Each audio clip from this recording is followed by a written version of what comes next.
Good morning বন্ধুরা, তোমরা কেমন আছো? আমি ভালো আছি। আজকে হলো শুক্রবার, চলে এসেছে একটা ভিডিও নিয়ে। এখন বাজে ঘড়িতে 11টা। এই যে মেয়ে এখানে টিফিন করছে। ও গেছিলো সকাল 9টার সময় টিউশন, এখন এসে টিফিন করে আবার ক্লাস শুরু হয়ে যাবে ওর। আজকে বিকেল থেকে টিউশনে ছুটি আছে, ম্যামরা সব ঘুরতে যাচ্ছে। ওরাও যেখানে পড়তে যায় ওনারা সব সিকিম ঘুরতে যাচ্ছে, ওই জন্য আজ থেকে দুদিন ছুটি আছে, আর যেতে হবে না। আর কি রান্না করি তাই ভাবছি, উচ্ছে আলু সেদ্ধ বসিয়ে দিয়েছি, ওদিকে ধোকার তরকারি করব। আজকে তো শুক্রবার, মনে হচ্ছে না সবজিওয়ালা আসবে বলে মেয়ের জন্য শুধু আলু ভাজা করবো। ওদিকে জামা কাপড়ও ভিজিয়ে দিয়েছি, আর এদিকে লাড্ডুকে খেতেও দিয়ে দিয়েছি। যেমন লাড্ডু বসে আছে, যে চকলেট বিস্কুট নিয়ে বসে আছে। তো চলো বন্ধুরা, কাজগুলো করতে থাকি, তোমরা আমার ভিডিওটা দেখতে থাকো।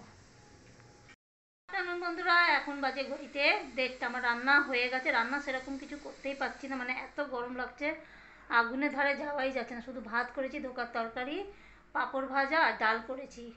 আর দিদিকে বলেছি জামা কাপড় কেটে সব বারান্দায় মিলে দাও, মানে বারান্দায় দিচ্ছি, পরের দিনকে জামা কাপড় সব শুকিয়ে যাচ্ছে, মানে ছাদেও দিতে লাগছে না, মানে এতটাই রোদের তাপ। আজকে তো প্রচুর গরম, মানে এত গরম লাগছে। কদিন ধরে রান্না বান্না করছি কিন্তু এত গরম লাগছে না, কিন্তু আজকে রান্না করে আমি ঢুকতেই পারছি না, মানে এরকম অবস্থা। এখন যাবো চান করবো, লাড্ডুকে খেতে দেবো, লাড্ডুকে চান করাবো, অনেক কাজ রয়েছে। মেয়ের যে অনলাইন ক্লাস চলছে, দুটো ঝুঁটি বেঁধে দাঁড়িয়ে আছে। কালকে সারা রাত্রি কারেন্ট ছিল না আমাদের, মানে কি অবস্থা, ঘুম হয়নি, চোখ দুটো এত জ্বালা করছে যে কি বলবো। এই যে নিজে নিজে চুল বেঁধেছে, এই যে নিজে নিজে চুল বেঁধেছে, ভালোই বেঁধেছে। আমাকে বেঁধে দিবি তো বাবু একদিনকে, ঠিক আছে? আমাকে বেঁধে দিবি, আমাকে বাঁধলে বাজে লাগবে না বাবু। তোরা বাচ্চা তো, তোদেরই ভালো লাগছে। তো চলো বন্ধুরা, গ্যাস মুছে তারপরে আমি চান করতে যাব, লাড্ডুকে চান করাবো। একটু বসে নিলাম, চলো। এখন বাজে ঘড়িতে 6:30। আমি চলে এসেছি রান্নাঘরে, মেয়ের জন্য দুধ গরম করছি, মেয়ে আর শাশুড়ির জন্য। আর যা গরম রান্নাঘরে আর ঢোকা যাবে না। আমি বললাম যা ভাত আছে দুজনের হয়ে যাবে, একজনের মতো শুধু রুটি কিনে নিয়ে চলে আসো। আর রান্নাঘরে ঢুকবোই না, রান্নাঘরে কোনো কাজই করবো, মানে এত মারাত্মক গরম। আর ঠাকুর ঘরে তো মানে আরও গরম, কি গরম শুনছি নাকি কালকে আর পরশুদিন নাকি আরও গরম পড়বে, কত ডিগ্রিতে যেন চলে যাবে। বাপরে বাপ, তাহলে হলে তো একদম, আজকেই এত তাপ, তাহলে কাল পরশু মনে হচ্ছে কত ডিগ্রি যাবে যেন, 49 ডিগ্রি এরকম যাবে। আমরা যাচ্ছি এখন ছাদে জল ঢালতে। একটু দাঁড়িয়ে যাও, দুধটা গরম হয়ে যাও, তারপরে যাচ্ছি, নাহলে আমি যেতে পারবো না। তো চলো বন্ধুরা, ছাদে যাই, আগে ছাদে জল দিয়ে আসি।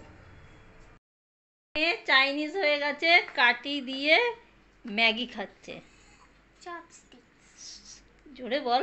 চপস্টিক্স। আচ্ছা ঠিক আছে, খা দেখি। বাহ ভাই বাহ, দেখি আমি তুলতে পারি কিনা। না, একটুখানি বেটার করে। কিরম ভাবে ধরে? হাসি না, দাঁড়া। বাবা, আমি তো পাচ্ছি না। এই তো তুলেছি, এরম ভাবে তুলেছি, এরম ভাবে, এরম ভাবে। তুই তো ভালো তুলছিস গুনগুন আমার থেকে। দেখি, তোল দেখি। বাহ ভাই বাহ, তুই ওই দেশে চলে যা, বুঝেছিস, চাইনিজ দেশে চলে যা, দেখবি ভালো পারবি। খাও।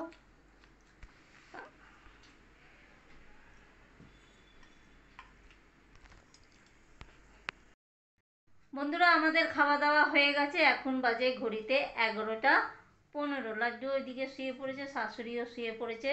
শাশুড়ির একটা অনেক বড় ফাঁড়া গেল, তোমাদেরকে কি বলবো। মানে কথা এত বলি যে এখানে বসো না, ওখানে বসো না, ছাদে যাও, ছাদে গিয়ে বসো, এত হাওয়া ছাদে, মানে ছাদেও যাবে না। আমাদের পেছনে যে গ্রিলটা আছে, ওই গ্রিলের মধ্যে এই যে চেয়ার আছে, এই চেয়ার নিয়ে বসেছিল। গ্রিলের এই নিচটা তো ফাঁক ফাঁক আছে, এবার ওই চেয়ারের মানে গ্রিলের ফাঁকে চেয়ারটা ঢুকে গিয়ে উনি এরমভাবে উল্টে পড়ে গেছিলো। মানে এত জোর মানে বেঁচেছে যে কি বলো, মাথা ফাটেনি, এটাই ভাগ্য। পেছনটা একটু ফুলে গেছে, ওই জন্য তাড়াতাড়ি ওষুধ খেয়ে মলম লাগিয়ে শুয়ে পড়েছে, মানে কি বলবো। তো তোমার বয়স হয়েছে, একটু কথা শোনো বউদের। আর দুই বউ কি করবো, আর কত দেখবো, কত কথা বলবো, মানে কি বলবো, মানে এত বড় বিপদ থেকে মানে উদ্ধার হলাম, মানে এত বড় ফাড়া গেল, কি যে ঘটতো বলাই যায় না। তোমাদেরকে দেখাচ্ছি পেছনটা দেখো। এই জায়গায় চেয়ারটা নিয়ে বসেছিল, চেয়ারের পাওয়াটা এর ভেতরে ঢুকে গেছিলো, দিয়ে এরমভাবে ওই দিকটা উল্টে গেছিলো।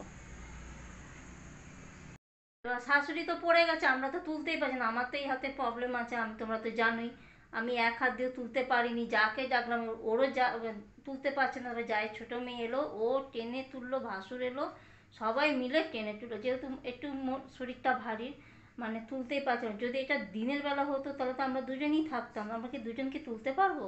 মানে কি বলবো বন্ধুরা, মানে মানে ভাবলেই এখন আমার এখনো গাটা কাটা দেয়। তো কিছু করার নেই, কথা না শুনলে আর কী করব। তাহলে বন্ধুরা, আমার ভিডিও আমি এখানেই শেষ করছি। যদি ভালো লাগে তাহলে লাইক শেয়ার কমেন্ট অতি অবশ্যই সাবস্ক্রাইব করে দিও। তোমার ভালো থেকো, সুস্থ থেকো, টাটা বন্ধুরা, গুড নাইট।